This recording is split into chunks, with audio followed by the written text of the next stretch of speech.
একজন এমপি সে দেখিয়েছে তার বাৎসরিক খরচ 3,52,000 টাকা, আর ওনার যে ড্রাইভারটা আছে তার প্রতি মাসের বেতন হলো 30,000 টাকা।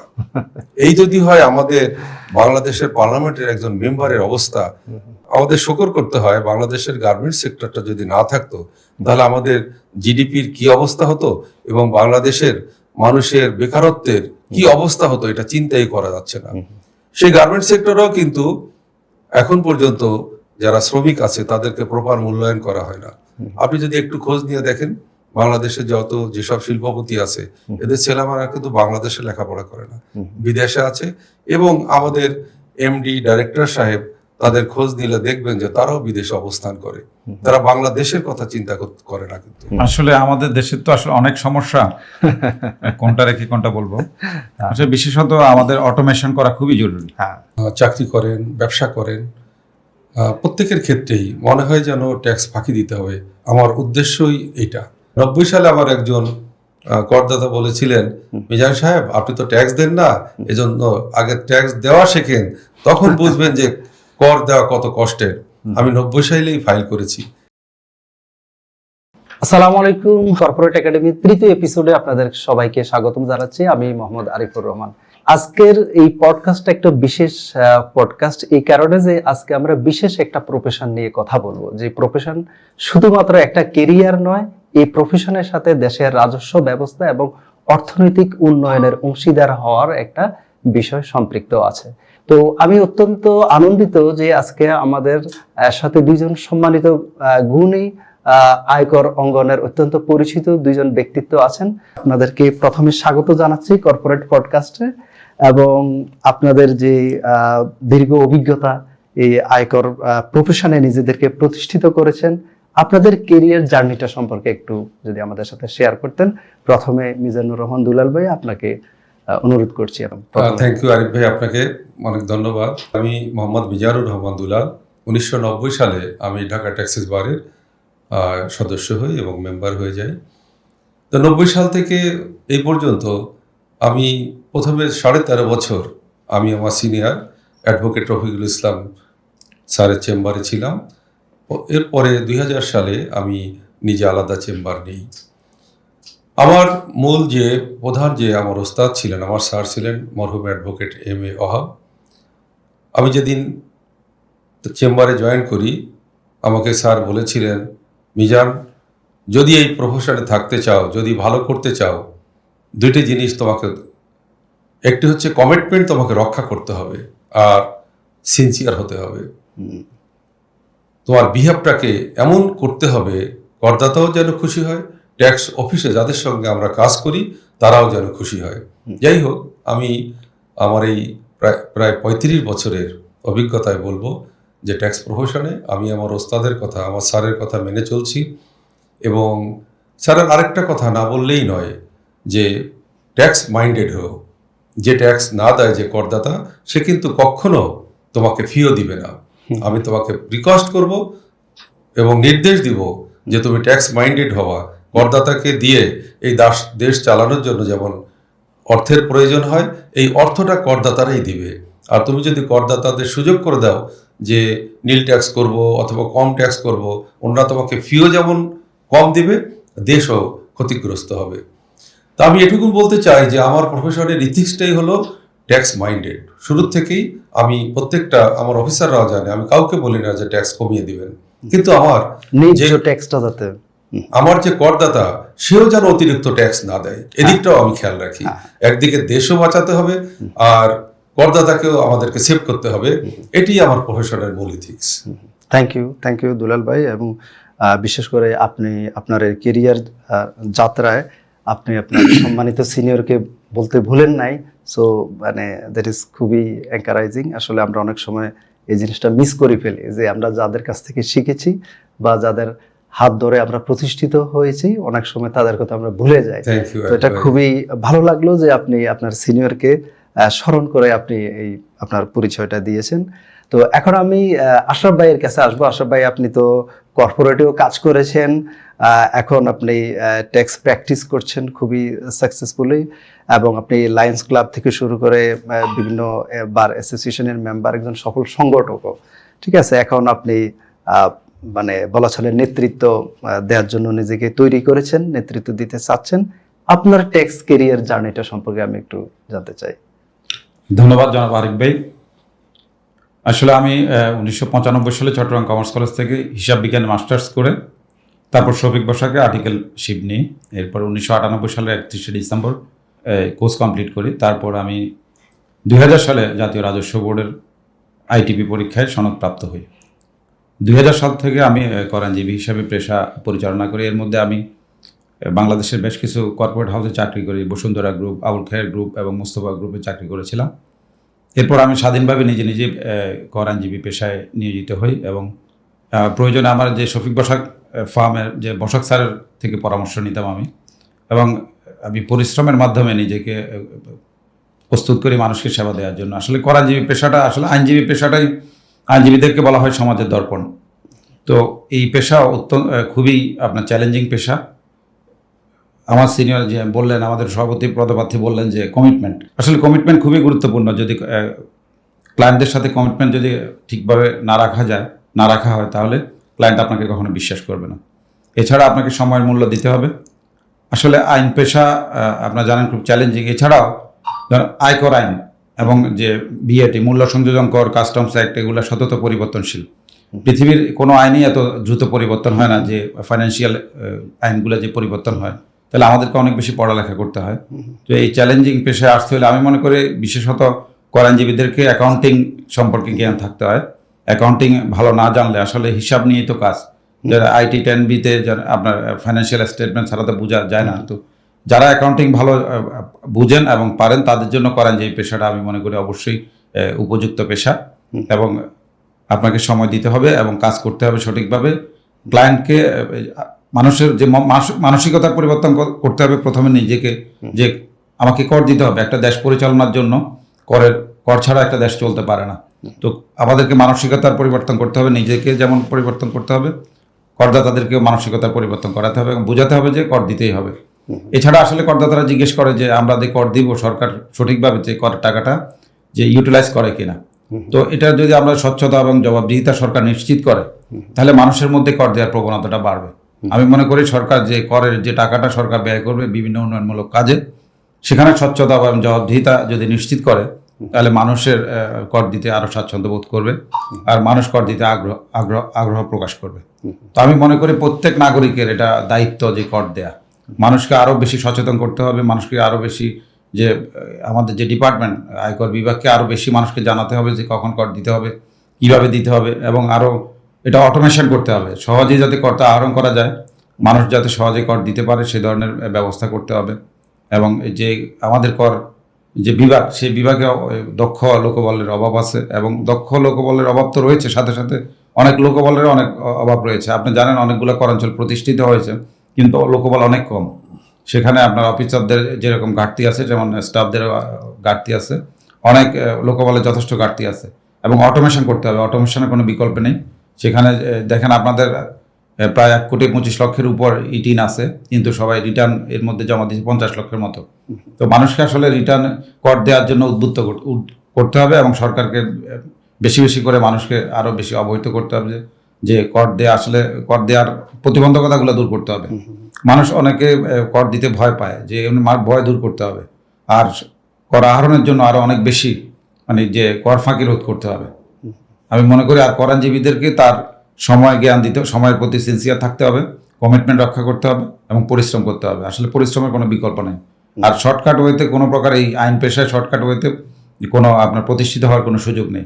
কেউ যদি মনে করে যে আমি কর আইন পেশায় এসে শর্টকাটে প্রতিষ্ঠিত হয়ে যাব, এটা সম্ভব না।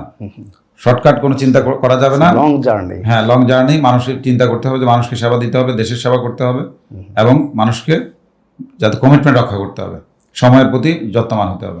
থ্যাংক ইউ আশরাফ ভাই। তো আপনি শুধু নিজের জার্নিটাই বলেন নাই, আপনি কর সচেতনতা নিয়ে কথা বলেছেন এবং আপনি কিছু নেসেসারি স্কিলের কথা বলেছেন এবং পাশাপাশি কিছু সাজেশনসও দিয়েছেন, উইচ ইজ ভেরি গুড। যদিও আমরা আরো আলোচনায় আসব। তো আপনারা দুইজনেই সম্মানিত সিনিয়র আয়কর আইনজীবী হিসেবে কাজ করে যাচ্ছেন। আপনাদের কাছ থেকে আপনার যদিও আলোচনায় কিছুটা এসে গেছে, তারপর আমি স্পেসিফিক্যালি আরো একটু যদি জানতে চাই যে আয়কর আইনজীবী হিসেবে সফল হতে গেলে কোন কোন স্কিলগুলো থাকা আপনি মনে করেন যে আপনারা মনে করেন যে মানে এই স্কিলগুলো থাকলে সে তার ক্যারিয়ারে খুবই ভালো করতে পারবে? প্রথমত এই পেশাটাকে শ্রদ্ধা করতে হবে। আমরা যারা এসেছি আইন পেশায়, আমি সত্যি এই প্রফেশনে এসে আমি নিজেকে ভাগ্যবানই মনে করি। আমি প্রফেশনে অনেক ভালো করেছি। আমি রাজনীতিবিদ, আমি রাজনীতি করি। এই মুহূর্তে আমি আমার উপজেলা নাজিরপুর উপজেলা বিএনপির আহ্বায়ক, এর আগে আমি প্রেসিডেন্টও ছিলাম। তো রাজনীতি যতই আমি করেছি, আমি আমার প্রফেশনে সবচাইতে বেশি গুরুত্ব দিয়েছি। আমি রাজনীতি করেছি শুক্র আর শনিবারে আমার গ্রামে যে, কিন্তু বাকি দিনগুলো আমার প্রফেশনে থেকেছি। আগেও বলেছি, আমার ওস্তাদ শিখিয়েছেন সময়ের জ্ঞান দিতে হবে, তোমাকে অপেক্ষা করতে হবে। সারাদিনে একজন করদাতা নাও আসতে পারে, কিন্তু কখন কে আসবে নতুন করদাতা এটা কিন্তু বলা যায় না। একজন ডাক্তার প্রথম জীবনে সে যদি চেম্বারে না বসে তাহলে কিন্তু তার সফলতা আসে না, কারণ সে জানেই না যে কখন রোগী আসবে। আমাদের কিন্তু একই একটা লেভেলে একজন ডাক্তার যারা প্রফেসর হয়ে যায় তাদের কিন্তু সিরিয়াল দিতে 1 মাস সময় লাগে। তখন আর রোগীর অভাব হয় না। তখন রোগীর অভাব হয় না। কিন্তু আইনজীবীদের ক্ষেত্রে ঠিক একই জিনিস। আমি বলবো যে আমি সময়ের জ্ঞান দিয়েছি। আমার যতই কাজ থাকুক, আমার প্রফেশনটাকে আগে আমি মূল্যায়ন করেছি। আর আমার যারা জুনিয়র আইনজীবী আছে তাদের উদ্দেশ্যে বলবো যে আপনারা যারা এই প্রফেশনে আসবেন, একটা চমৎকার প্রফেশন। এখানে নিজের ভাগ্য গড়ারও যেমন সুযোগ আছে, আর নিজেকে উপস্থাপন করারও অনেক সুযোগ আছে। আমার প্র্যাকটিস এজে যেসব অফিসারদের সাথে আমার এই পর্যন্ত পরিচয় হয়েছে, অনেকের নাম আমি ভুলে যাই, কিন্তু আমার নামটা কার্ড দেওয়ার সাথেই বলে মিজান সাহেবকে ডাক দেন। আসলে এই জায়গাটা পৌঁছাইতে আমার অনেক কষ্ট করতে হয়েছে। আমি অনেক সময় দিয়েছি। এই প্রফেশনে ভালো করতে হলে প্রথমেই বলেছি যে চেম্বারে আপনাকে সময় দিতে হবে, আপনাকে কমিটমেন্ট রক্ষা করতে হবে। আর একজন করদাতাকে কিভাবে আপনি কৌশলে ঠিক রাখবেন এটা কিন্তু আপনাকেই বেছে নিতে হবে এই রাস্তাটা। একজন আইনজীবী যদি প্রফেশনে ভালো করতে হয় তাহলে তার যে এলাকায় সে বসবাস করবে ওই এলাকার প্রত্যেকটি স্থানীয় লোক, দোকান বলেন অথবা আমার প্রতিবেশী বলেন, এদের সাথে যদি আমি ভালো সম্পর্ক রাখতে পারি তাহলে দেখবেন যে ওরাই কিন্তু আমার রাস্তা তৈরি করে দেবে। আর যদি আমি তাদের সাথে ভালো বিহেভ করতে না পারি, কেউ যদি এসে একজন আইনজীবীকে খুঁজে, একজন দুষ্টু আইনজীবী থাকতেই পারে, আছেও, কিন্তু তার পক্ষে কিন্তু প্রতিবেশী কথা বলবে না। তো আমি আপনাকে মেসেজটা দিতে চাই যে এই প্রফেশনে ভালো করতে হলে আপনাকে সময়ের মূল্য দিতে হবে, করদাতাকে মূল্যায়ন করতে হবে এবং ট্যাক্স মাইন্ডেড অবশ্যই হতে হবে। তাহলেই একজন করদাতা সফল হতে পারবে। আমি নিজেকে সফল একজন করদাতা এবং পাশাপাশি একজন আইনজীবী হিসাবে মনে করি। একটু কথা একটু বাড়তি বলি। আমি 90 সালে আমার একজন করদাতা বলেছিলেন, মিজান সাহেব আপনি তো ট্যাক্স দেন না, এজন্য আগে ট্যাক্স দেওয়া শেখেন, তখন বুঝবেন যে কর দেওয়া কত কষ্টের। আমি 90 সালেই ফাইল করেছি। এখন আমি প্রায় 6 লাখ টাকা, লাস্ট 5 বছরে আমি 4 লাখ টাকার নিচে কোনো ট্যাক্স দিইনি। এটা আমি গর্ব করে বলি যে আমি একজন আইনজীবী হিসাবে আমার এই প্রফেশনের জন্য সরকারকেও আমি অনেক ট্যাক্স দিয়ে সহযোগিতা করে যাচ্ছি। ধন্যবাদ ভাই। Thank you. তো এখন আশরাফ ভাইয়ের কাছে যাব। আশরাফ ভাই, আপনার দৃষ্টিকোণ থেকে আর কি কি স্কিল থাকলে ট্যাক্স প্রফেশনে ভালো করতে পারবে একজন? ধন্যবাদ। আসলে প্রথমে দরকার ওয়েল বিহেভিয়ার। প্রথমে বিহেভিয়ারটা অনেক ভালো করতে হবে, মানে কমিউনিকেশন স্কিলটা ভালো থাকতে হবে। তারপর সময় সচেতন হতে হবে। এরপর আপনাকে কাজের প্রতি অনেক বেশি যত্নবান হতে হবে এবং সিনসিয়ার হতে হবে আপনাকে, আর কমিটমেন্ট রক্ষা করতে হবে। কয়েকটা বিষয় গুরুত্বপূর্ণ এর মধ্যে আপনার ওয়েল বিহেভিয়ার, যেটা বললাম, কমিউনিকেশন স্কিল, সময় সচেতনতা, পরিশ্রম, অত্যন্ত পরিশ্রমী হতে হবে। তো থ্যাংক ইউ। এখানে মিজানুর রহমান দুলাল ভাই, আপনি খুবই একটা গুরুত্বপূর্ণ কথা বলেছেন আপনার এর আগের প্রশ্নে, যে আপনার সারাউন্ডিংয়ে যারা আছে, আপনার আশেপাশে যারা আসে, তাদের সাথে কিন্তু আপনার একটা ভালো ব্যবহারের মাধ্যমে তাদের সাথে একটা খুব গুড রিলেশনশিপ, একটা বন্ডিং ক্রিয়েট করতে হবে। তো এখন এটা খুবই গুরুত্বপূর্ণ। এটা এই কারণে আমি বলছি যে আমাদের দেশের লোকজন কিন্তু কর দেয়াটাকে, ইনকাম ট্যাক্স রিটার্ন সাবমিট করাকে খুবই একটা ঝামেলার কাজ মনে করে।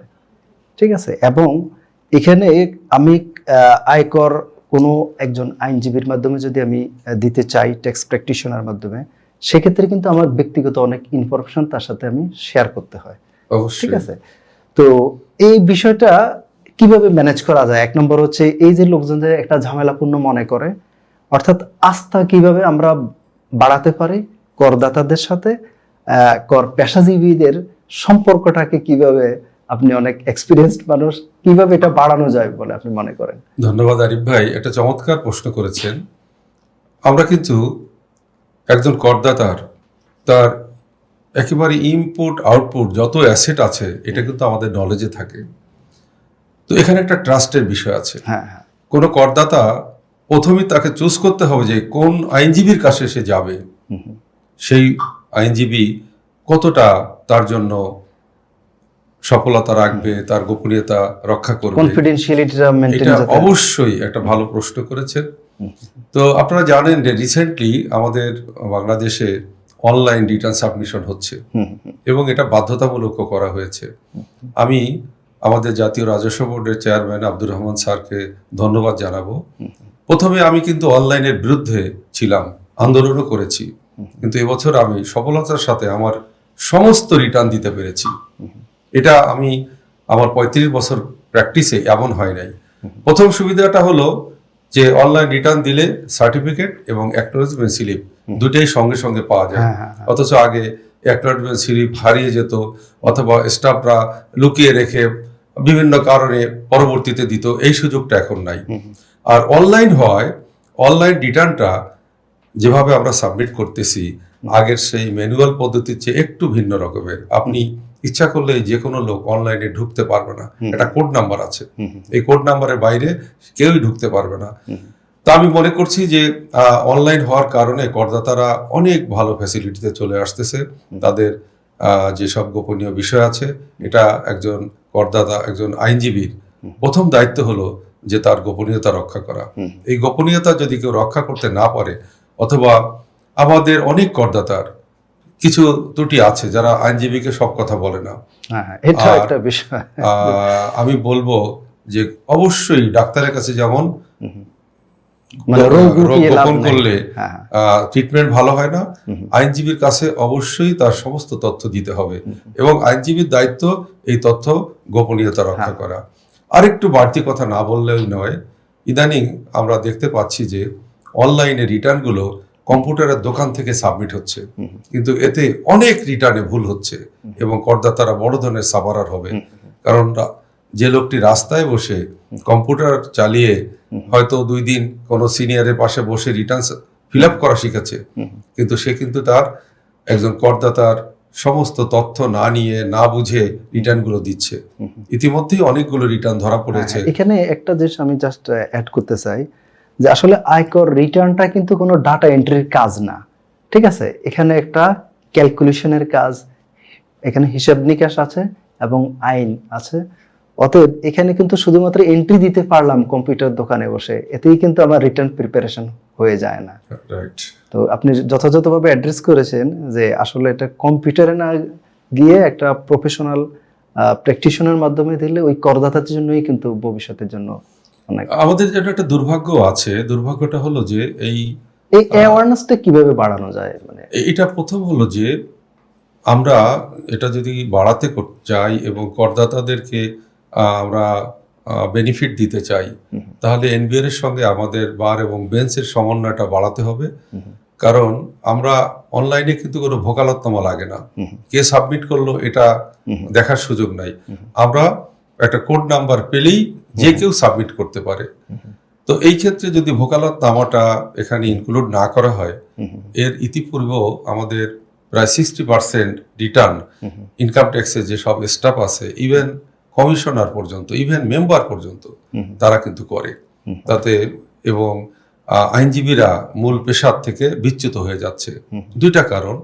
একটা কারণ হলো যে কোনো আইনজীবী যদি রিটার্ন সাবমিট করে, দেখা যাবে যে এই রিটার্নটাকে অডিটে ফেলা হয়, অর্থোডক্সে ফেলানো হচ্ছে, 93 করা হচ্ছে, 120 করা হচ্ছে, রিওপেন করা হচ্ছে। কিন্তু স্টাফরা যে রিটার্নগুলো করে, ভুল হোক অথবা মিসিং তথ্য থাকুক, সেগুলোর দিকে কিন্তু 93 হয় না, এটা এটা অডিটে পড়ে না। তা আমরা একটা বিড়ম্বনায় আছি। এই জন্য কর পেশাটা এখানে একটা ঝুঁকির মধ্যে আছে আইনজীবীদের জন্য, যে স্টাফরা যারা চাকরি করে তারাই যদি রিটার্ন সাবমিট করে এবং তাদের রিটার্নগুলো যদি অডিটে না পড়ে, তাহলে করদাতা তো তাদের দিকে ঝুঁকবে, কিন্তু এতে আমাদের প্রফেশনাল ক্ষতি হচ্ছে। তা আমি আপনার মাধ্যমে বলতে চাই, আগামীতে যে রিটার্নগুলো যাবে, আমাদের চেয়ারম্যান মহোদয় উনি যদি ওকালতনামা ছাড়া কোনো রিটার্ন সাবমিট হবে না এটা করতে পারেন, তাহলে এই প্রফেশনটা আরো ডেভেলপ করবে। আর আমরা ভোকালতনামা কিনি, এখন আমরা গভর্নমেন্টকে সেখানে আমরা কোর্ট ফির টাকা দেই, আমরা বার পাই ভোকালতনামার টাকা। এটা এমনভাবে একটা সিস্টেম করা হোক, অনলাইনে আমরা যেভাবে চালান দিচ্ছি ঠিক ওইভাবেই ভোকালতনামার নাম্বার দিয়ে একটা চালান হবে এবং কোর্ট ফির টাকাটা গভর্নমেন্ট পাবে, চালান আর ভোকালতনামার টাকাটা বার পাবে। এরকম একটা সিস্টেমে আসলে এই প্রফেশনটা আমি তো মনে করি আপনার যে প্রস্তাবটা দিয়েছেন এটা তো ইন এ সেন্স এনবিআর এর জন্য ভালো হবে, টু রেগুলেট। যে এখন তো বোঝা যাচ্ছে না যে এই মানে করদাতার এই ফাইলটা কোন আইনজীবীর মাধ্যমে, কর পেশাজীবীর মাধ্যমে এটা সাবমিশন করা হয়েছে, এবং সেক্ষেত্রে কিন্তু ওনারাও রেগুলেট করতে পারবে যে মানে কোন আইনজীবী কি ধরনের প্র্যাকটিস করে। যে অনলাইনে টাকাও জমা হবে এবং ভোকালতনামাটা সিরিয়াল আছে, সিরিয়ালটা ওখানে এই বিষয়ে রাজস্ব বোর্ডের সাথে ইতিমধ্যে কথা হয়েছে, রাজস্ব বোর্ড কাজ করতেছে, এটা অন্তর্ভুক্ত করবে বলেছে। আর যেটা আমাদের সভাপতি পদপ্রার্থী বলেছেন, এখন আসলে অনলাইনে এটা ওই যে অডিটের কথাটা বলেছেন, এটা অনলাইনেই সিলেকশন করতেছে, ডিজিটাল পদ্ধতিতে সিলেকশন হচ্ছে, আগের মতো আর এখন হচ্ছে না, অলরেডি শুরু হয়ে গেছে গত বছর থেকে অনলাইনে অডিট সিলেকশন হচ্ছে এআই পদ্ধতিতে, যেটা বিভিন্ন ক্রাইটেরিয়া সেট করা আছে, অটোমেটিক আপনার অডিটে পড়বে। এক্ষেত্রে আগের সিস্টেমে এখন আর নেই, গত 2 বছর থেকে এই সিস্টেম চালু হয়েছে। কিছুদিন আগে আমরা দেখলাম ভ্যাটে ওটা চালু হলো, যে মানে এখানে 600 কোম্পানিকে সিলেক্ট করা হলো। আর ঠিক যতটুকু জানি যে গত বছর আয়করও তো সেম অনলাইনে সিলেকশনটা হলে ওই হয়তো ওই পার্সিয়ালিটিটার সুযোগ নেই, বাট যদি সেখানে যদি ওই ট্র্যাকিংটা থাকে যে কোন কর আইনজীবীর মাধ্যমে হচ্ছে, এটা নিয়ে রাজস্ব বোর্ড কাজ করছে, ইতিমধ্যে আমাদের সাথে মিটিং হয়েছে অনেকবার, ওনারা বলেছেন এটা অন্তর্ভুক্ত করবে, অচিরেই এটা অন্তর্ভুক্ত হবে, যে আমাদের ওকালতনামা অথবা কোন আইনজীবীর মাধ্যমে এটা হচ্ছে এটা অন্তর্ভুক্ত হবে, অনলাইনে অন্তর্ভুক্ত হবে।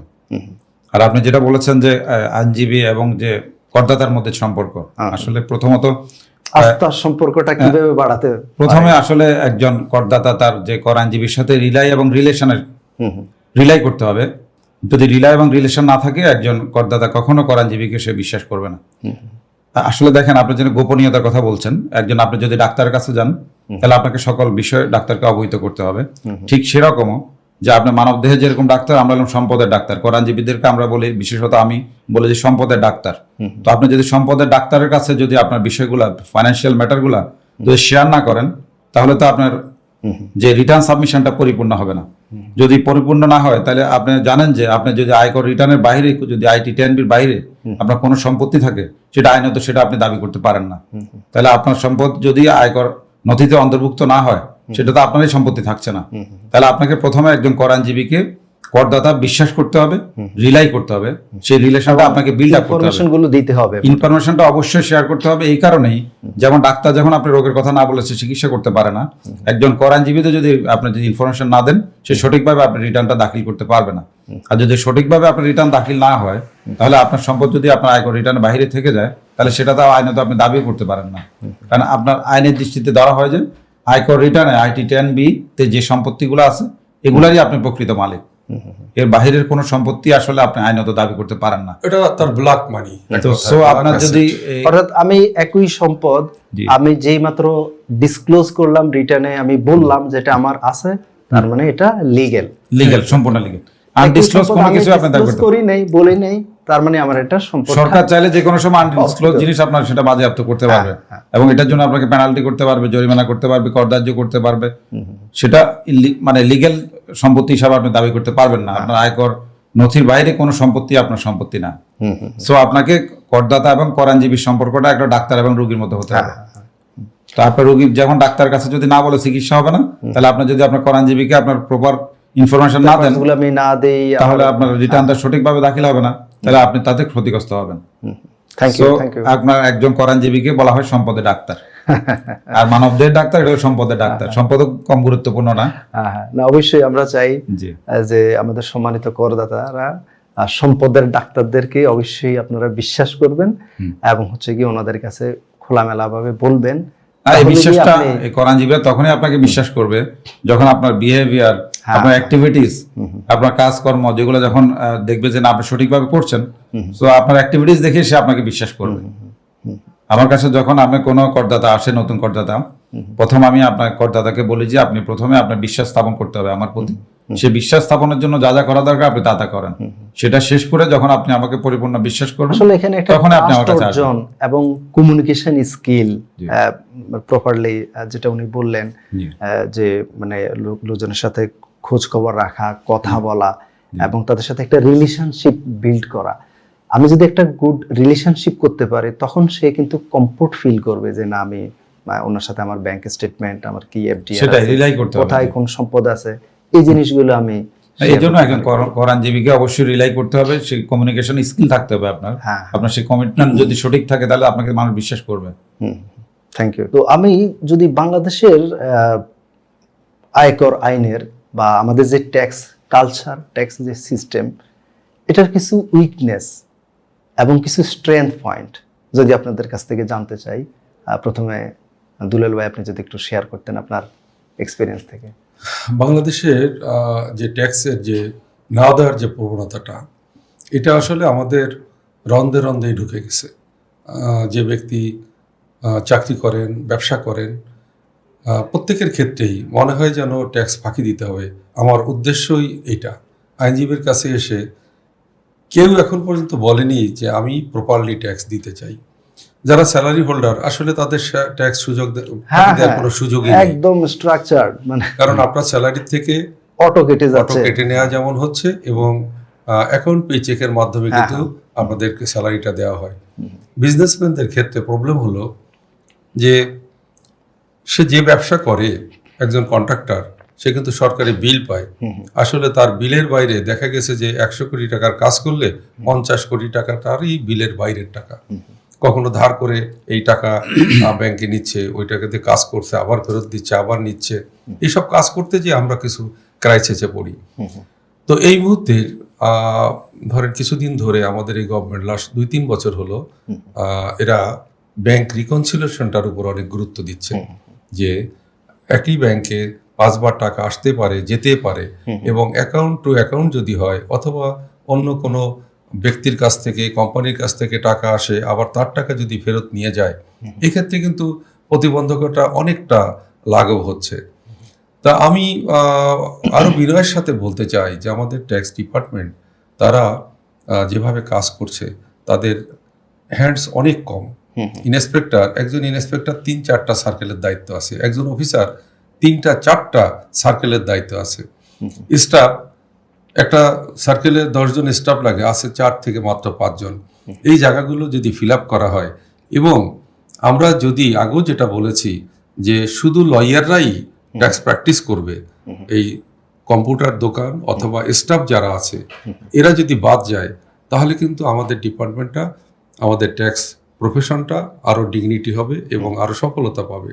আগেই বলেছি যে যখন ইনকাম ট্যাক্সের একজন স্টাফ কাজ করে, ওই ফাইল কিন্তু অডিটে পড়ে না। আমি কোট করতে চাই না, একজন অফিসার আমার পরিচিত, একজন করদাতার 7টা বাড়ি আছে এবং প্রত্যেকটা 6 বা 7 তলা করে বাড়ি। এই বাড়িগুলো জন্য প্রতি বছরই করদাতার থেকে সে কনসিডার করার কথা বলে বা বিভিন্ন ওয়েতে অনেক টাকা নিত, ট্যাক্স দেওয়ার কথা বলে। কিন্তু 12 বছর পরে বা 13 বছর পরে যখন আমার কাছে ফাইলটা আসলো, ওই লোকটা অনেক কষ্ট পেয়েছে। তাও একটা সুযোগ ছিল যে 19 প্যান্টাবিতে ট্যাক্স দেওয়া যেত বিধায় উনি একসঙ্গে প্রায় 100 কোটি টাকা ট্যাক্স দিয়ে তার বাড়িগুলোকে সে হোয়াইট করে টাকাগুলোকে হোয়াইট করে নিতে পেরেছে। এই প্রবলেমটা এখনো কন্টিনিউ। আমাদের স্টাফদের কাছে গেলে তারা অনেক সময় বলে যে আইনজীবীর কি দরকার আছে, কিন্তু স্টাফ যারা কাজ করে তারা কিন্তু সন্ধ্যার পরে আইনজীবীদের চেম্বারে যেই তার নথিটি ঠিক করে নিয়ে আসে। তো এই জায়গাতে আমরা যদি একটু আলোকপাত করতে পারি এনবিআর এর মাধ্যমে, এনবিআর যদি এখানে একটু সজাগ হয়, তাহলে আমাদের প্রফেশনের ডিগনিটি যেমন বাড়বে এবং এটা ট্যাক্স আদায়ের জন্য অনেক বেশি সহায়ক হবে। থ্যাংক ইউ আশরাফ ভাই, আপনার এই বিষয়ে যদি আপনার মতামত। আসলে আমাদের দেশের তো আসলে অনেক সমস্যা, কোনটা রেখে কোনটা বলবো। আসলে বিশেষত আমাদের অটোমেশন করা খুবই জরুরি। হ্যাঁ, অটোমেশন যদি না করে তাহলে আমাদের সঠিকভাবে ট্যাক্স কালেকশন করা সম্ভব হবে না। আমার ব্যক্তিগতভাবে মনে হয় যে আমাদের বিশেষত ফাইন্যান্সিয়াল ইনস্টিটিউটগুলা এবং মোবাইল ফোন অপারেটরগুলা, এছাড়া আরও অনেক থাকতে পারে। আমি যেটা আমার ধারণা, এই যে সঠিকভাবে মানুষ থেকে যে টাকাটা তারা কেটে নেয় ট্যাক্স এবং বিএটির জন্য, সে টাকাটা সরকার সঠিকভাবে তার ট্রেজারিতে জমা হয় না। কারণ এটার মূল কারণ অটোমেশন সিস্টেম নেই এবং ডেটা অ্যানালাইসিস করা যায় না। আপনি যে মোবাইল অপারেটর অথবা ব্যাংক যে টাকাগুলো মানুষ থেকে কেটে নিল, সেই টাকাগুলো যে ট্রেজারিতে জমা হয় না, এটা আপনি কিভাবে বুঝবেন? সো যদি আপনার ডেটাগুলো যদি সঠিকভাবে যদি জাতীয় রাজস্ব বোর্ডের সাথে যদি ইনক্লুড থাকতো, তাহলে বোঝা যেত। আমার মনে হয় আসলে আমাদের দেশে কর ফাঁকি অনেক বেশি হচ্ছে, যেটা সঠিকভাবে চিহ্নিত করা যাচ্ছে না। এটা বিশেষত অটোমেশন সিস্টেম যদি ডেভেলপ করা যায়। হ্যাঁ, এখানে আসলে মানে যত বেশি অটোমেশন বাড়ানো যায় এবং ব্যাংকিং চ্যানেলে মানে ট্রানজাকশন গুলোকে নিয়ে আসা যায়, আমি মনে করি ততই হবে। আর এখন বর্তমান চেয়ারম্যান মহোদয় যিনি, উনি কিন্তু খুবই মানে চেয়ারম্যান আব্দুর রহমান খান স্যার আসলে অটোমেশনের জন্য উনি অত্যন্ত মানসিকভাবে উনি অনেক দক্ষতা এবং ওনার যে মানসিক জোর, যে উনি এটা করতে চায়। যে উনি যখন যে বললো যে অনলাইন রিটার্ন সাবমিশন বিষয়টা, যে আমরা অনেকেই তখন বলছি যে অনলাইনে পর্যায়ক্রমে করার জন্য, তো অনলাইন আসলে অনেক বেশি মানে কার্যকরী পদ্ধতি। আসলে অনেকে বলতেছেন যে দোকান থেকে রিটার্ন দিচ্ছেন, আসলে দোকান থেকে যদি রিটার্ন দেয়, সে রিটার্ন তো তারা ভুল করবে। সেখানে যদি ভুল হয় তখন অটোমেটিক সিস্টেমে সেটা অডিটে পড়বে, তখন করদাতা তখন ভোগান্তিতে পড়বে। তাহলে একজন কর আইনজীবী যদি সঠিকভাবে তার রিটার্নটা সাবমিট করে অনলাইনে, তাহলে করদাতাদের জন্য অনেক সুবিধা হবে। করদাতা নিজে সাফারিংসে অনেকে পড়তেছে ইতিমধ্যে, যারা বাইরে কম্পিউটার দোকানে করেছে তারা তো এখন বুঝতে পারতেছে তাদের সমস্যাগুলো। এটা আস্তে আস্তে অটোমেটিক সমাজ বন্ধ হয়ে যাবে এটা। এখন আসলে অটোমেশনের কোনো বিকল্প নাই। বিশেষত আমাদের যে ডাটা যে ডেটা অ্যানালাইসিস, যে আমরা বিভিন্ন জায়গা থেকে আমাদের থেকে যে ট্যাক্সগুলো কেটে নিচ্ছে বিভিন্ন প্রতিষ্ঠান, বিশেষত ফাইন্যান্সিয়াল ইনস্টিটিউটগুলো এবং মোবাইল অপারেটররা, এই টাকাগুলো আমার ধারণা সরকার সঠিকভাবে সরকারি কোষাগারে জমা হচ্ছে না। এই ব্যাপারে আমি জাতীয় রাজস্ব বোর্ডের দৃষ্টি আকর্ষণ করছি, ওনারা যাতে এই বিষয়টা ভালোভাবে দেখেন এবং ডেটা অ্যানালাইসিস করেন যে সঠিকভাবে এই টাকাটা সরকারি ট্রেজারিতে জমা হচ্ছে কিনা। আর যে কর ফাঁকি রোধ করার জন্য অনেক পদক্ষেপ নেওয়া উচিত, যেগুলা পর্যায়ক্রমে সরকার নিচ্ছে, এবং অনেক কঠিন কঠিন আইন আছে আয়কর আইনে, সেই আইনগুলো আসলে যথাযথভাবে আমাদের প্রয়োগ হচ্ছে না। আসলে এটা যথাযথ প্রয়োগ করা দরকার এবং আইনের আরো সংশোধনী দরকার। এই আয়কর আইন 2023-এর মধ্যে অনেক আল্টা ভাইরাস ধারা আছে, যেগুলা কর বান্ধব না, করদাতা বান্ধব না। আমি মনে করি কর বান্ধব সাথে সাথে কর বান্ধবের সাথে সাথে করদাতা বান্ধব আইন হইতে হবে, তাহলে মানুষ তখন কর দিতে স্বাচ্ছন্দ্য বোধ করবে। আর যে হয়রানিগুলা বলতেছে, যদি অনলাইন যদি অটোমেশন হয়, হয়রানি অটোমেটিক বন্ধ হয়ে যাবে। আপনি দেখেন আবার যে অনলাইনে রিটার্ন দিয়েছে সাথে সাথে সে তার সার্টিফিকেট পেয়ে যাচ্ছে, তার অ্যাকনলেজমেন্ট স্লিপ পেয়ে যাচ্ছে, তাহলে হয়রানি অটোমেটিক বন্ধ হয়ে যাচ্ছে। তাহলে আপনার অনলাইন অটোমেশন সিস্টেম চালু হলে আপনাকে বলতে হবে না যে আমাকে হয়রানি বন্ধ করুন। এই যে সার্টিফিকেট নেয়, এটাই তো ধরেন, হ্যাঁ, এই সিস্টেম আপনাকে আগেই তো খুব কঠিন ছিল। সিস্টেম যখন ডেভেলপ হবে অটোমেটিক সবকিছু বন্ধ হয়ে যাবে। আমাদেরকে অটোমেশনের কোনো বিকল্প নেই, ডিজিটালাইজেশন করতে হবে, এছাড়া এটার কোনো বিকল্প নেই। আর উৎসস্থলে ট্যাক্স কেটে নিতে হবে, সরাসরি সরকারি কোষাগারে জমা হয়ে যাবে, এবং যারা অতিরিক্ত টাকা কেটে নেবে সরকারি কোষাগারে জমা হবে, যাতে সহজে সে টাকাটা রিফান্ড যাতে ফেরত যাতে পায়, সেই ব্যবস্থা যদি জাতীয় রাজস্ব বোর্ড করে, তাহলে মানুষের মধ্যে কর দিতে কোনো তারা স্বাচ্ছন্দ্য বোধ করবে। যখন তার টাকাটা সঠিকভাবে জমা হবে এবং সঠিকভাবে সে ফেরত পাবে, তখন সে কর দিতে স্বাচ্ছন্দ্য বোধ করবে। এছাড়া আসলে যেসব জায়গায় কর ফাঁকি হচ্ছে সেগুলো রোধ করতে হবে। এছাড়াও আমি মনে করি অর্থনীতির বাইরে আমাদের অনেকটা অপ্রদর্শিত মানে সম্পদ রয়ে গেছে, সেগুলো যদি আরো 1 বছর অথবা 2 বছর সুযোগ দেওয়া যেতে পারে, যে অপ্রদর্শিত যে সম্পদ অথবা টাকা যেগুলো আছে সেগুলো প্রদর্শন করে আমাদের অর্থনীতির মধ্যে যদি নিয়ে আসা যায়, এটা সরকার বিবেচনা করে দেখতে পারে যে অপ্রদর্শিত সম্পদ এবং অপ্রদর্শিত টাকা যদি সরকারে যদি প্রদর্শন করার সুযোগ দেয়, আমি মনে করি আরো একবার অথবা একটা নির্দিষ্ট সার্টেন টাইম সময় দিয়ে মানুষকে এটা প্রদর্শন করার জন্য টাকাগুলো যদি চলে আসে অর্থনীতিতে, এটা আমি মনে করি বড় অবদান রাখতে পারবে। এছাড়াও আন্ডার ইনভয়েসিং এবং ওভার ইনভয়েসিং এর মাধ্যমে অনেক টাকা দেশের বাইরে চলে যায়, সেই টাকাগুলো আমাদেরকে রোধ করতে হবে। এখন পৃথিবী আসলে অনেক এগিয়ে গেছে, যেখানে অনেক দেশে এআই দিয়ে কাজ করতেছে, সেখানে আমরা যদি এখনো খাতা কলম নিয়ে যদি লেখালেখি করি তাহলে তো হবে না। আপনি দেখেন আসলে প্রযুক্তির যেখানে পৃথিবী অনেক এগিয়ে গেছে সেখানে আমাদেরকে তো এগিয়ে যেতে হবে। পৃথিবীর অনেক দেশে এখন ক্যাশলেস হয়ে গেছে, সেখানে আপনি টাকা দিয়ে কিছু কিনতে পারবেন না অনেক জায়গায়। তো সেখানে আপনার তো ব্যাংকিং ব্যবস্থা অবশ্যই বলবৎ করতে হবে। এবং বর্তমান চেয়ারম্যান যিনি বলেছেন যে আমাদের ব্যাংকের সাথে যে অনলাইন রিটার্নের সাথে ইন্টিগ্রেশন হয়ে যাবে, এটা একটি আমি মনে করি খুবই ভালো পদক্ষেপ, এটা করা দরকার। এবং ভবিষ্যতে সবকিছু যদি ইন্টিগ্রেশন হয়ে যায় তাহলে আমার মনে হয় কর ফাঁকি অটোমেটিক কমে যাবে। তখন আর যখন কর ফাঁকি কমে যাবে মানুষ তখন বেশি বেশি জবাবদিহিতা চাইবে যে আমার টাকাগুলো যে সরকারকে আমি দিলাম সরকার এটা সঠিকভাবে ইউটিলাইজ করছে কিনা। তখন স্বচ্ছতা এবং জবাবদিহিতা নিশ্চিত করতে হবে, মানুষ তখন কর দিতেও স্বাচ্ছন্দ্য বোধ করবে। আমি মনে করি যত দ্রুততার সহিত অটোমেশন করা যায় এবং ইন্টিগ্রেশনটা করা যায় তাহলে অটোমেটিক কর বেড়ে যাবে।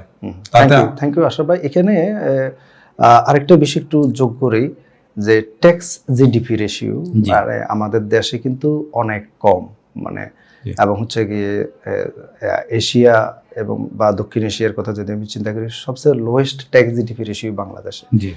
তো আপনাদের দুইজন থেকেই মতামত নিব যে আসলে এখানে আমাদের দেশের ট্যাক্স জিডিপি রেশিওটা অর্থাৎ মানে করের আওতাটা কিভাবে বাড়ানো যায়। প্রথমে আশরাফ ভাইয়ের কাছে আসি, তারপরে আসলে ট্যাক্স জিডিপি রেশিওর বিষয়টা সাউথ এশিয়ার মধ্যে আমাদের দেশে সবচেয়ে কম, এখন আমার মনে হয় 7-এর কাছাকাছি বা অথবা 7। এটা আসলে অতি সহজেই দ্রুত অনেক বেশি বাড়ানো যায়। প্রথমত অনেকে এটা নিয়ে একটা কথিত আছে যে ট্যাক্স জিডিপি যে রেশিও, জিডিপির যে হিসাবটা পরিসংখ্যান আমাদের কিছুক্ষণ আমি বললাম যে ডেটার বিষয়টা, আমাদের যে সঠিক জিডিপি রেশিও যে পরিসংখ্যানটা আমাদের ঠিক আছে কিনা, আমাদের ডেটাটা ঠিক আছে কিনা, এখানে একটা রহস্য আছে যে আসলে সঠিক ডেটা আমরা পাচ্ছি কিনা। আমাদের দেশে আমরা দেখা যায় সঠিক কোনো কিছুই আমরা পাই না। তো তারপরও আমি মনে করি যে জিডিপি রেশিও আমাদের দেশে ট্যাক্স জিডিপি রেশিও অনেক কম। এটা বৃদ্ধি করতে হলে যে আপনাদের কর ফাঁকি রোধ করতে হবে, আমাদের জাতীয় রাজস্ব বোর্ডের যে কর সংগ্রহ করার জন্য যেসব পদ্ধতি অটোমেশন করতে হবে, লোকবল বৃদ্ধি করতে হবে এবং অনেক বেশি ট্রেন করতে হবে, দক্ষ লোকবল সৃষ্টি করতে হবে। কারণ আমাদের অনেক কর অঞ্চল সৃষ্টি হচ্ছে এবং ভবিষ্যতে আরো হবে, কিন্তু লোকবল সেভাবে বৃদ্ধি পায়নি, সেভাবে ট্রেন্ড হয় নাই। আর আমি মনে করি কর আহরণের জন্য হিসাব বিজ্ঞানের ছাত্রদেরকে অন্তর্ভুক্ত করতে হবে, যারা হিসাব বিজ্ঞান বিষয়ে ভালো জানে অথবা হিসাব বিজ্ঞানের যারা তাদেরকে, এবং কর বিভাগ এবং কর আইনজীবীদের মধ্যে তাদেরকে সম্পৃক্ত করতে হবে। দেখা যায় অন্য ডিপার্টমেন্টের লোকজন এসে যদি আপনার কাজ করে তাহলে সেই ক্ষেত্রে একটু অসুবিধায় হয়, তাদেরকে অনেক বেশি ট্রেন করতে হয়। আসলে মানে ইনকাম ট্যাক্স লটাই তো হিসাব নির্ভর একটা, হ্যাঁ হিসাবের বিষয়, এটা শুধু ফাইন্যান্সিয়াল স্টেটমেন্টের সাথে জড়িত। আপনাদের আয়কর রিটার্নের মধ্যে দায় সম্পদ দায়ের বিবরণী, ওয়েলথ স্টেটমেন্ট যেটা, তো সেখানেও হিসাবের বিষয়। এখন দেখা যায় যে হিসাবের বিষয়ে আমাদের হিসাবের লোকেরা জড়িত নেই, তাহলে হিসাব বিজ্ঞানের লোকজন যদি এর মধ্যে জড়িত থাকে তাহলে কাজটা অনেক বেশি সহজ হয়ে যাবে। আর তাছাড়া আমাদের দেশে দেখা যাচ্ছে অটোমেশন নেই, তাহলে কর ফাঁকি দেওয়া সহজ হয়। আর কিছুক্ষণ আগে আপনাকে বললাম অনেক বেশি অনেক জায়গায় যে হয়তো আমাদের থেকে মানুষের থেকে টাকা কেটে নিচ্ছে ট্যাক্স এবং বিএটি, কিন্তু সেটা সরকার পাচ্ছে না সঠিক প্রপারলি সরকারের কাছে পাচ্ছে না। কেন পাচ্ছে না? সরকারকে সেটা ফাইন্ড আউট করতে হবে। তাহলে অটোমেশন করলে এবং কোথায় কোথায় সমস্যা আছে সেই সমস্যাগুলো চিহ্নিত করে সেটা প্রপার গাইডলাইন তৈরি করে সেভাবে কাজ করতে হবে। আমি মনে করি এটা জিডিপি রেশিও বৃদ্ধি করা এটা কোনো বিষয় না, যদি আমরা একটু আন্তরিক থাকি। আরেকটা বিষয়, আমাদের দেশের মানুষের মাইন্ডসেট, মানসিকতার পরিবর্তন করতে হবে। তো মানসিকতা যখন পরিবর্তন হবে অটোমেটিক মানুষ ট্যাক্স দিবে। মানসিকতার পরিবর্তনের জন্য আমাদেরকে স্বচ্ছতা জবাবদিহিতা নিশ্চিত করতে হবে।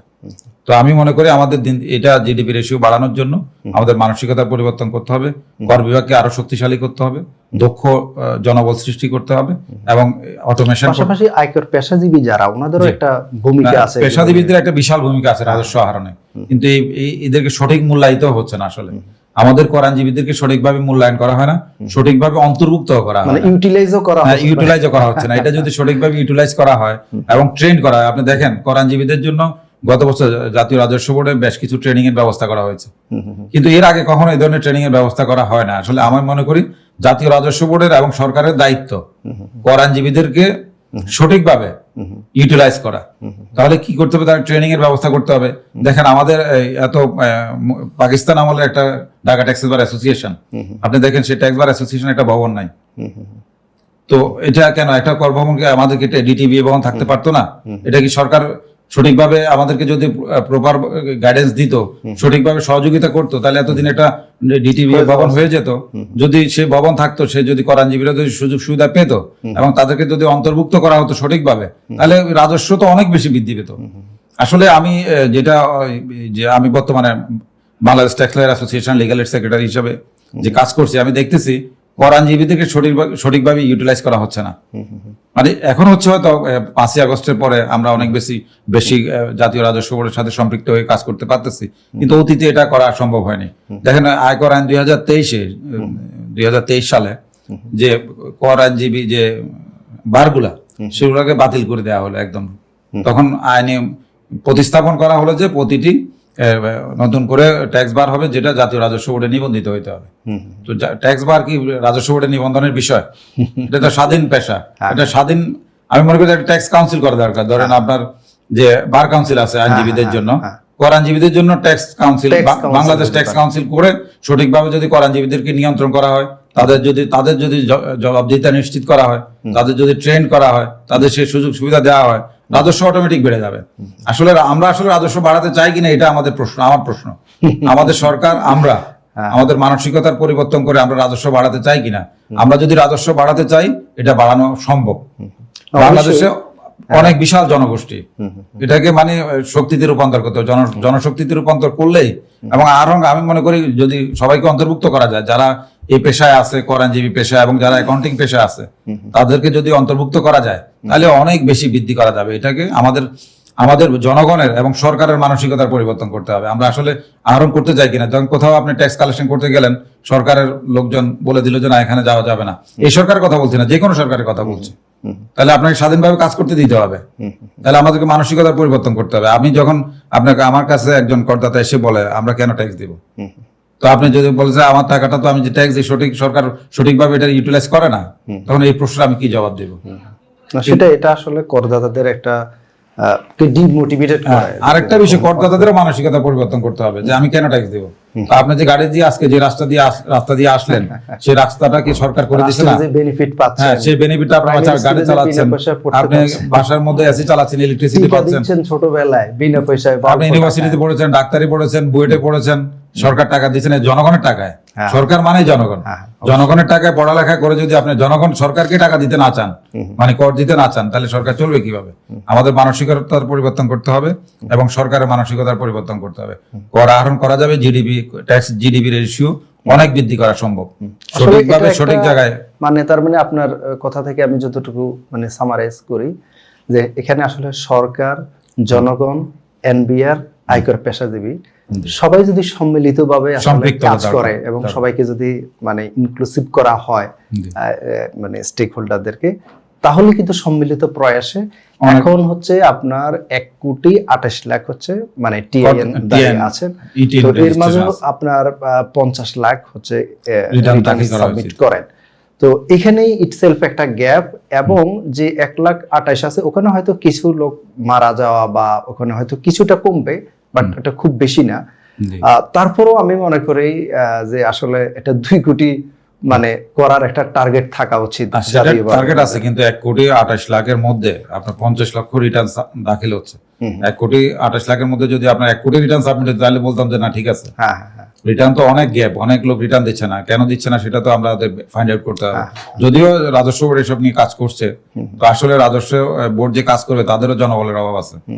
জনবলের জন্য মানে পেশাজীবীদেরকেও যদি একটু সম্পৃক্ত করে, এবং মানে যারা আয়কর পেশাজীবী আছে ওনারাও আসলে একটু মানে নিজ থেকেও একটু, বিশেষ করে আপনারাও যারা নেতৃবৃন্দ আছেন, ঠিক আছে, আপনারাও আশা করি এগুলো নিয়ে উদ্যোগ নেবেন, যাতে মানে আমাদের দিক থেকেও, যাতে পেশাজীবীদের দিক থেকেও যাতে আমরা একটা সহযোগিতা করি, একটা সহযোগিতার মনোভাব নিয়ে যদি কাজ করি, তাহলে এনবিআর অবশ্যই এটাকে অ্যাকনলেজ করবে বলেই বিশ্বাস।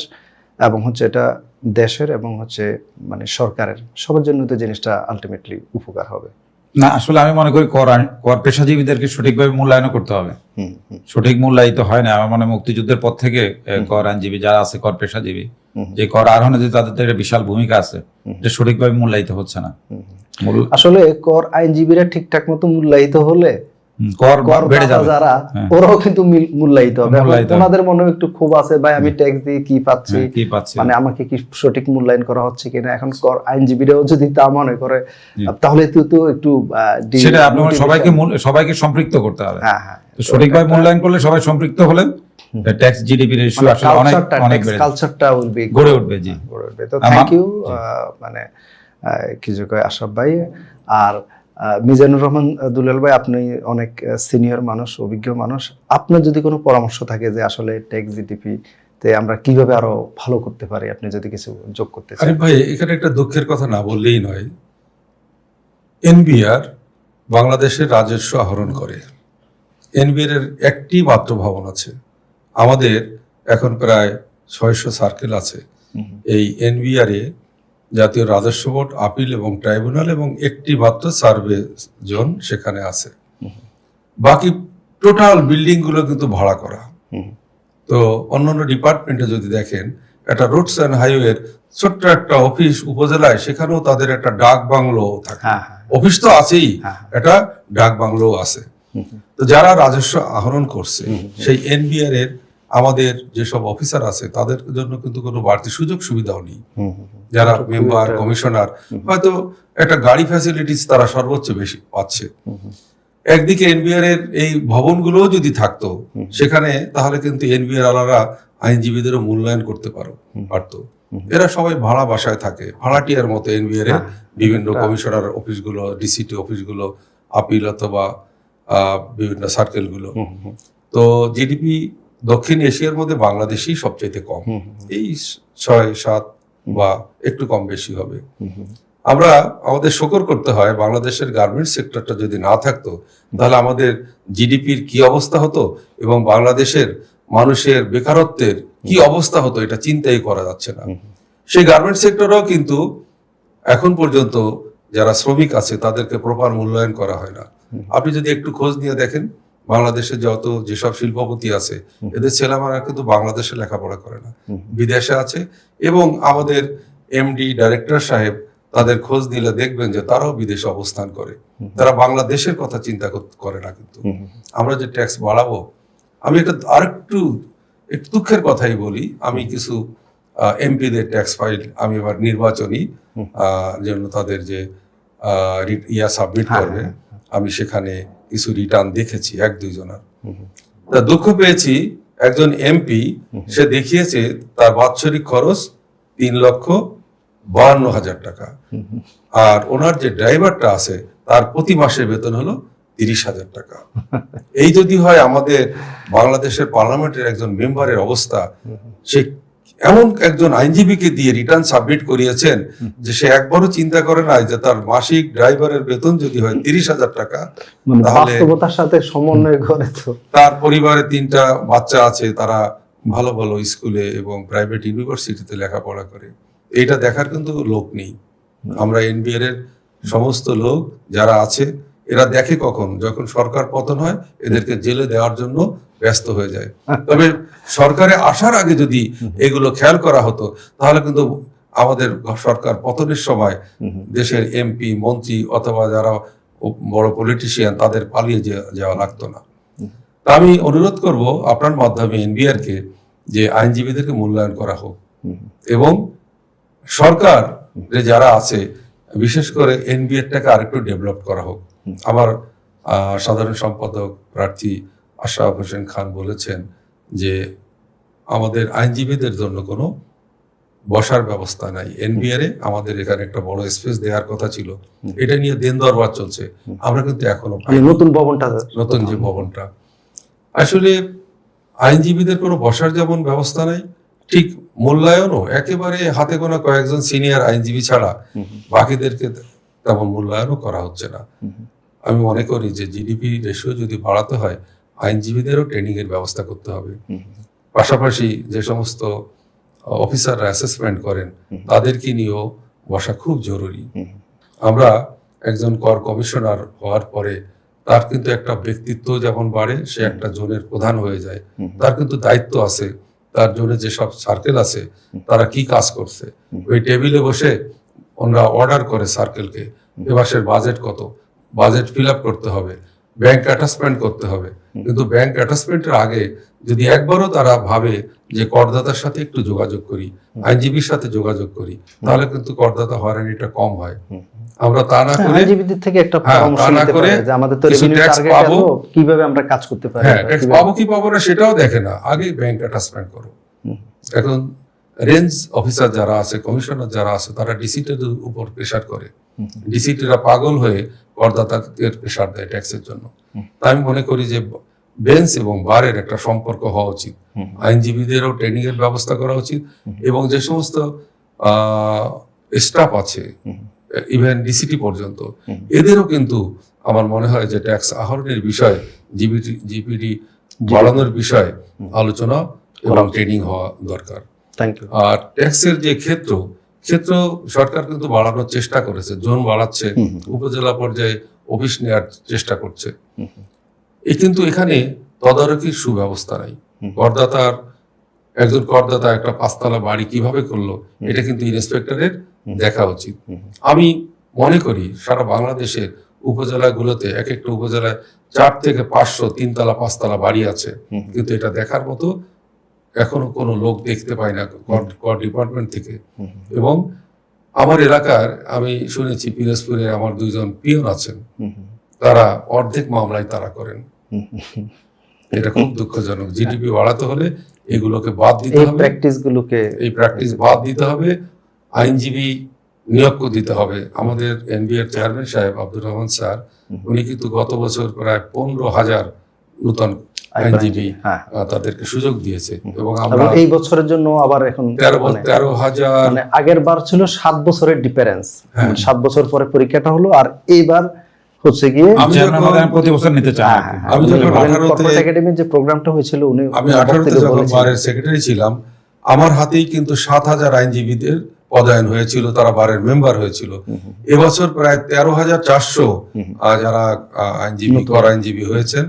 এবং আপনারা দেখতে পেয়েছেন এই 2 মাস আগেও কিন্তু নতুন করে আবার আইটিপি সার্কুলার দেওয়া হয়েছে। তো এটাকে আমি পজিটিভ ভাবে নিতে চাই যে আইটিপি যখন বাড়বে, একজন আইটিপি সে একজন আইনজীবী, সিনিয়র আইনজীবী সহযোগিতা নিচ্ছে, সেই চেম্বারে যেমন তার কর্মসংস্থান হচ্ছে, আর নতুন একজন তার মাধ্যমে নতুন করদাতার সৃষ্টি হচ্ছে।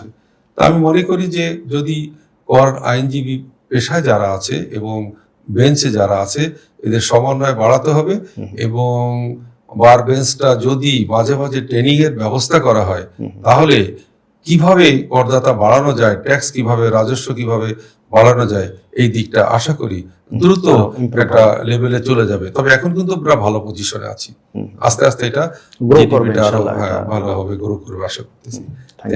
আরেকটা বিষয় আরিফ ভাই, যে অব্যাহতিপ্রাপ্ত যে আয় করা নিয়ে যেসব অব্যাহতিপ্রাপ্ত আয় রয়েছে, সেগুলো পুরোপুরি অব্যাহতিপ্রাপ্ত না করে রিডিউস রেট করা যেতে পারে। একেবারে মানে শূন্য আয়, মানে অনেক আয়ের ক্ষেত্রে দেখা যায় অব্যাহতিপ্রাপ্ত, সেটা অব্যাহতিপ্রাপ্ত না রেখে রিডিউস রেট করা যেতে পারে।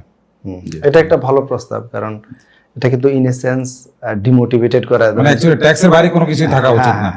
মানে অন্তত কিছু রিডিউস রেট থাকতে পারে যেগুলোতে আপনার মানে যেগুলোকে প্রায়োরিটি দিবে, রিডিউস রেট করা উচিত, একেবারে শূন্য মানে অব্যাহতিপ্রাপ্ত রাখা উচিত না বলে আমি মনে করি। তবে এখনকার এনবিআর চেয়ারম্যান স্যার সম্ভবত ওনার একটা বক্তব্যে আমি দেখেছি, উনি তো চাচ্ছে যে এটা মানে বাদ দিয়ে দেওয়ার জন্য, মানে যেহেতু সরকারেরও একটা কনসার্ন থাকে, তো বাট এটা আসলে পুরোপুরি বাদ দিতে না পারলেও যদি একটা রিডিউস রেট রাখা যেতে পারে অনেক ক্ষেত্রে, তাও তো একটা ট্যাক্স ভালো আসে। মানে একেবারে ট্যাক্সের নো ট্যাক্স রাখা উচিত না, রিডিউস রেট হতে পারে, মানে অব্যাহতিপ্রাপ্ত একেবারে রাখা উচিত না বলে আমি মনে করি।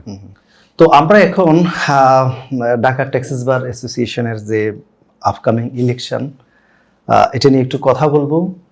বিশেষ করে আপনাদের মিজান আশরাফ হেলাল পরিষদ থেকে আপনারা 2 জন সম্মানিত প্রেসিডেন্ট এবং জেনারেল সেক্রেটারি ক্যান্ডিডেট। তো আমি আপনাদের প্যানেলটা দেখেছি, তো সেখানে দেখলাম তরুণ এবং অভিজ্ঞতার একটা মিশেলে আপনারা একটা প্যানেল গঠন করেছেন। সেখানে একদম ইয়াংও আছে, আবার আপনাদের মতো বিজ্ঞ লোকজনও আছেন। তো এই প্যানেলটা গঠন করার ক্ষেত্রে আপনাদের কি ধরনের ফিলোসফি কাজ করেছে, যে মানে কি ধরনের বিষয় মাথায় রেখে আপনারা প্যানেল? আরিফ ভাই, আপনি জানতেও পারেন যে ঢাকা ট্যাক্সেস বারে 2018 সালে আমি সাধারণ সম্পাদক ছিলাম। আমার ট্রেজারার ছিল আশরাফ সাহেব। ওইবারই আমাদের বারের লাস্ট নির্বাচন হয়, মাঝখানে আর 7 বছর কোনো নির্বাচন হয় নাই। এবং এবারই আবার আমরা সেই মতিন মিজান আশরাফ পরিষদের জায়গা মিজান আশরাফ এবং হেলাল পরিষদ হয়েছে। এবার আরেকটি চমৎকার নির্বাচন হবে আশা করতেছি। আমাদের এই প্যানেলটা তৈরি করার জন্য আমাদের কোনো নিজস্ব মতামত ঠিক ওইভাবে ছিল না। আমাদের বিটিএল আছে এবং জাতীয়তাবাদী কর আইনজীবী ঐক্য ফোরাম আছে। ফোরাম এবং বিটিএল এর সমন্বয়ে ঢাকা ট্যাক্সেস বারের বর্তমান যে কমিটি আছে তাদের সমন্বয়ে আজকের এই যে মিজান আশরাফ হেলাল পরিষদ, এই পরিষদটি তৈরি হয়েছে। আমি একদিন আগেও ঠিক মতো জানতাম না যে আমি এবার প্রেসিডেন্ট প্রার্থী হচ্ছি। তো এটা বিটিএল ফোরাম এবং ট্যাক্স বারের সমন্বয়ে আজকের যে তরুণদের নিয়ে একটি পরিষদ তৈরি করা হয়েছে। তবে আমি হ্যাপি। আমি এর আগে লাইব্রেরি সেক্রেটারি ছিলাম, আরো 3টা নির্বাচন কার্যনির্বাহী সদস্য হিসাবে আমি 5টা মোট নির্বাচন করেছি। তো এইবারের যে প্যানেলটা একটা আমাদের স্যাররা যে সমন্বয় করে দিছে, এত সুন্দর প্যানেল, এত অভিজ্ঞ, এবং আমাদের প্যানেলে প্রায় প্রত্যেকটি তরুণ তারা কিন্তু ট্যাক্স এক্সপার্ট এবং সততার সাথে তারা এই প্যানেলটি তৈরি করেছেন। এবং আমি আশা করি আমাদের পূর্ণ প্যানেলই আমরা জিততে পারবো। আমাদের প্রত্যেকের অভিজ্ঞতা আছে। অপোজিট প্যানেলের কথা বলবো না, তবে একটি কথা না বললেই নয়। ট্যাক্স বারের উদ্দেশ্যে এটা আমি বলতে চাই যে একজন প্রেসিডেন্ট প্রার্থী কমপক্ষে তার একবার অফিস বেয়ারার অথবা ইসি মেম্বারের নির্বাচন করার পরই যেন সে প্রেসিডেন্ট অথবা সেক্রেটারি নির্বাচনের সক্ষমতা অর্জন করতে পারে, এরকম একটা টার্ম থাকাই উচিত। কারণ 25 বছর প্র্যাকটিস, একদিনে আমি বারে গেলাম না আমি যেই প্রেসিডেন্ট প্রার্থী হব, আসলে এটা বিফিটিং বা বিমানান মনে হয় আমার কাছে। Thank you. না, যেমন আপনার নিজেরই হচ্ছে কি আপনি ইমিডিয়েট এটাতে মানে সাধারণ সম্পাদক ছিলেন, তো আপনার যেমন একটা সাংগঠনিক দক্ষতা আছে এবং বারের সদস্যদের সাথে একটা কমিউনিকেশন আছে মেম্বারদের সাথে। তো আশরাফের কাছে যদি জানতে চাই, আশরাফ ভাই আপনার প্যানেল সম্পর্কে আপনার অনুভূতি, মূল্যায়ন। ধন্যবাদ আরিফ ভাই।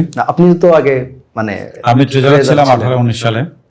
আসলে আমাদের যে প্যানেল করা হয়েছে এটা জাতীয়তাবাদী কর আইনজীবী ফোরাম থেকে মেধা, দক্ষতা, তারুণ্য, অভিজ্ঞতা এগুলোকে মূল্যায়ন করে প্যানেলটা তৈরি করা হয়েছে। আসলে যাদের অভিজ্ঞতা আছে ঢাকা ট্যাক্স বার পরিচালনা করার, সে ধরনের দক্ষ লোকদেরকে এই প্যানেল রাখা হয়েছে। আমাদের বিপরীতে যারা প্যানেল দিয়েছেন তারা আসলে কখনোই ঢাকা ট্যাক্স বারের কোনো পজিশনে ছিলেন না, বিশেষত যিনি প্রেসিডেন্ট পদপ্রার্থী এবং সাধারণ সম্পাদক পদপ্রার্থী, ওনারা ঢাকা ট্যাক্স বারের কোনো পদেই কখনো ছিলেন না। আমি ট্রেজারার ছিলাম, ইসি মেম্বার ছিলাম, বর্তমানে আপনার Bangladesh tax lawyer association BTL এর লিগালের সেক্রেটারির দায়িত্ব পালন করছি। তো আসলে আমাদের প্যানেলের দক্ষতা, মেধা, অভিজ্ঞতাকে মূল্যায়ন করা হয়েছে। সে ধরনের একটা তারুণ্যের অভিজ্ঞতা, মেধা এবং তারুণ্যের মাধ্যমে একটা প্যানেল তৈরি করা হয়েছে। আমি মনে করি এই প্যানেলকে যদি কর আইনজীবীরা নির্বাচিত করে তাহলে একটা ভালো কিছু দেখতে পাবে, যেটা কর আইনজীবীদের জন্য অনেক ভালো কিছু আমরা করতে পারবো বলে আমার বিশ্বাস।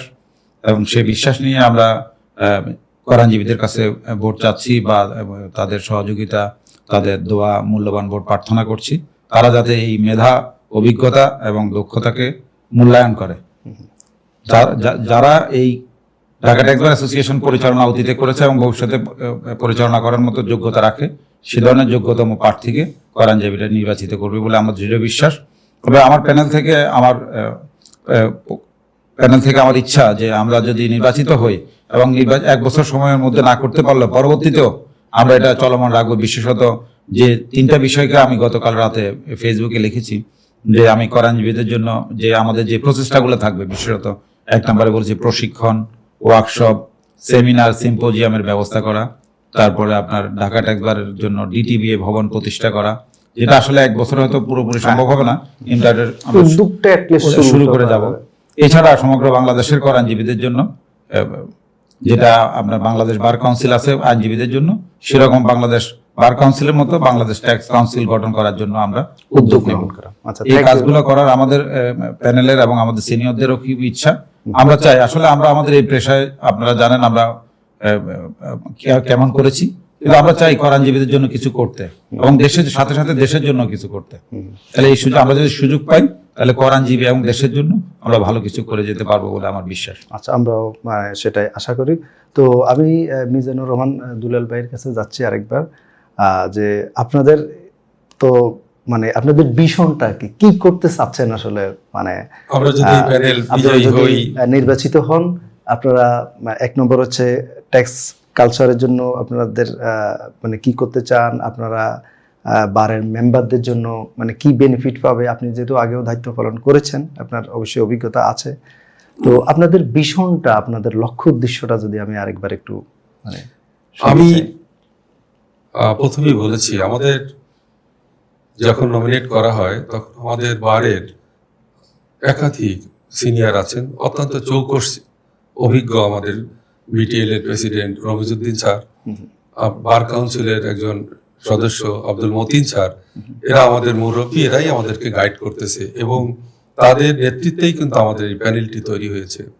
আমার প্রথম যে একটা ইচ্ছা, আমার সাধারণ সম্পাদক প্রার্থী বলেছেন যে আমরা ট্রেনিং এর ব্যবস্থা করব।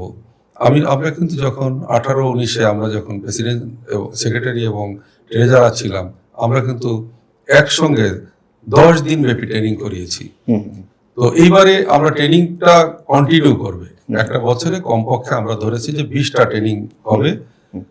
আর আমার প্রথম একটা ইচ্ছা যে আমাদের প্রত্যেকটা আইনজীবীর অনেকেরই 10 তলা বাড়ি আছে, 20টা ফ্ল্যাট আছে, অনেক জমির মালিক, কিন্তু আমরা আমাদের ট্যাক্স বার এখানে আমাদের কিন্তু ব্যক্তিগত কন্ট্রিবিউশন নেই। আমাদের বারে কিন্তু যৌথ ভালো একটা ফান্ডও আছে। তো আমার একেবারে মনের কথা, এই 1 বছরের মধ্যে হয়তো আমরা কোনো বিল্ডিং এর কাজ শুরু করতে পারবো না, কিন্তু একটা জমি এটা সরকার থেকে লিজ অথবা আমাদের বারের টাকায় এটা আমরা পারচেজ করবই।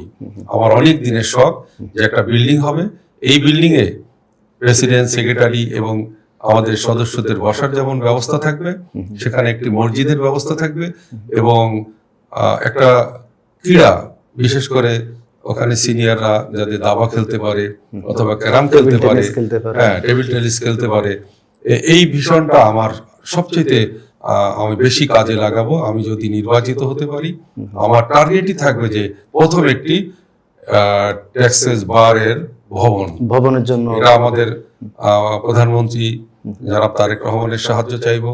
আমরা আমাদের যে কমিটি আছে তাদেরকে নিয়ে বসবো, আমরা যেসব মন্ত্রণালয়ে গেলে আমরা এক খণ্ড জায়গা পাই, এটার জন্য আমরা কাজ করবো ইনশাআল্লাহ। Thank you. তো মানে শুনতে খুব ভালো লাগছে যে আশা করে ভালো কিছু হবে ইনশাআল্লাহ। সুন্দর। আর আশরাফ ভাই, আপনি যদি আর কিছু অ্যাড করতে চাচ্ছেন, যদি কি আর করতে চান আর কি, আপনি তো আসলে অপেক্ষাকৃত তরুণ মানুষ, ঠিক আছে, অনেক কিছু ভালো সংগঠক। ধন্যবাদ। আসলে অনেক কিছু আইনজীবীদের জন্য অনেক কিছু করার স্বপ্ন নিয়ে সাধারণ সম্পাদক পদে প্রার্থী হয়েছি। আমি চাই আইনজীবীদের জন্য একটা ডিটিবিএ ভবন প্রতিষ্ঠা করা, যেখানে অনেক কিছু করা যায়। আমরা প্রধানমন্ত্রীর সাথে দেখা করার প্রয়োজনে, আপনারা জানেন আমাদের আইনজীবীদের একজন বর্তমানে মন্ত্রী হয়েছেন, আমাদের মুক্তিযুদ্ধ বিষয়ক মন্ত্রী জনাব আহমেদ আজম স্যার। উনিও আমাদের মতো একজন আইনজীবী। উনি এখন সরকারের মন্ত্রী পরিষদে আছেন। তো আমরা ওনার সহযোগিতা চাইবো, আমরা প্রধানমন্ত্রীর সহযোগিতা চাইবো, যে আমরা যে আইনজীবীদের জন্য কিছু করতে চাই। এই বিষয়ে আমার বিশ্বাস, যিনি একজন আইনজীবী এবং বর্তমানে মন্ত্রী পরিষদে আছেন, উনি আমাদেরকে সহযোগিতা করবেন এবং আমরা সরকারের সাথে কথা বলে আইনজীবীদের জন্য মানে ভালো কিছু করতে চাই এবং সাথে সাথে আইনজীবীদের অধিকার প্রতিষ্ঠা করে এবং দেশের জন্য, দেশের কল্যাণেও যাতে কাজ করতে পারে, সে ধরনের পদক্ষেপ নিতে চাই। অবশ্যই মানে যাতে বারের মেম্বারদের কল্যাণ, দেশবাসীর অবশ্যই কল্যাণ। কারণ একটা শক্তিশালী রাজস্ব ব্যবস্থা তখনই গড়ে ওঠে যখন দক্ষ কর আইনজীবীরা এগিয়ে আসে, এবং দক্ষ কর আইনজীবী তৈরি হলেই কিন্তু শক্তিশালী একটা রাজস্ব কাঠামো গড়ে উঠবে এবং সেক্ষেত্রে আমাদের সামগ্রিক ট্যাক্সের যে কালচার, যে সিস্টেম, এটা আরো অনেক বেশি ডেভেলপ হবে বলে বিশ্বাস করি। তো আপনাদের দুইজনকেই অশেষ ধন্যবাদ, দুইজনের জন্য শুভকামনা রইল। আপনারা লাস্ট যদি আপনাদের সম্মানিত ভোটারদের উদ্দেশ্যে কিছু বলতে চান। আমি মোহাম্মদ মিজানুর রহমান দুলাল, ঢাকা ট্যাক্সেস বার নির্বাচন 2026-27 আগামী 22 এবং 23 তারিখে নির্বাচন হবে। বিগত দিন প্রায় 7 বছর কোনো নির্বাচন হয় না। আমি প্রত্যেক ভ্যালিড মেম্বারের উদ্দেশ্যে অনুরোধ রাখতে চাই, আপনারা 22 এবং 23 তারিখ অবশ্যই ভোট দিতে আসবেন। আমাদের একজন প্রধান উপদেষ্টা আছে, উনি বিটিএল অথবা ট্যাক্স বারের ফোরামের উনি প্রধান উপদেষ্টা আহমদ আজম খান স্যার। এই নির্বাচনে উনি নিজেও ভোট দিতে আসবেন এবং তার নির্দেশনাই আমাদের মূলত এইবারের এই কমিটিটি ডিক্লেয়ার করা হয়েছে এবং ওনার সর্বান্তক সহযোগিতা থাকবে যদি এই প্যানেলটি নির্বাচিত হতে পারে।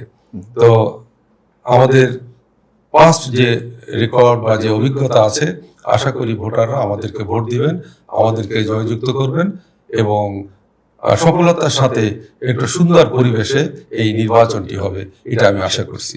ধন্যবাদ আরিফ ভাই। থ্যাংক ইউ মিজান ভাই। আশরাফ ভাই, আপনি যদি কিছু বলতে চান। আমি অ্যাডভোকেট আশরাফ হোসেন খান, সাধারণ সম্পাদক পদপ্রার্থী, ঢাকা ট্যাক্স বার অ্যাসোসিয়েশন। আমি আমার সবিনয়ে সকল ভোটারদের কাছে মূল্যবান ভোট, দোয়া, সহযোগিতা কামনা করছি। আমি আরেকবার বলতে চাই, আমি মিজানুর রহমান দুলাল, মিজান আশরাফ হেলাল পরিষদে নীল প্যানেলের পক্ষে ভোট চাই, দোয়া চাই এবং সমর্থন চাই। সবাইকে ধন্যবাদ। আসসালামু আলাইকুম। থ্যাংক ইউ, আপনাদের জন্য শুভকামনা রইল। সেই সাথে আমাদের সম্মানিত অডিয়েন্স যারা আছেন, আশা করি আপনারা যারা কর প্রফেশনে আসতে চান, অনেক মূল্যবান কথা ওনারা বলেছেন, এখান থেকে অনেক ইনসাইট পাবেন এবং সেই সাথে আসন্ন যে ইলেকশন আসছে ঢাকা ট্যাক্সেস বার অ্যাসোসিয়েশনে, তো সেখানে ওনাদের ভিশন এবং ওনাদের কর্মপরিকল্পনাগুলো আপনারা শুনেছেন। আশা করি যে আমরা ভালো কিছু হবে, ট্যাক্স প্রফেশনের জন্য ভালো কিছু হবে। এবং এই পডকাস্টটি যদি ভালো লেগে থাকে, আপনারা লাইক, শেয়ার এবং কমেন্টস করতে ভুলবেন না। সকলে ভালো থাকবেন। আশা করি পরবর্তী পডকাস্টে দেখা হবে। আসসালামু আলাইকুম ওয়া রাহমাতুল্লাহি ওয়া বারাকাতুহু।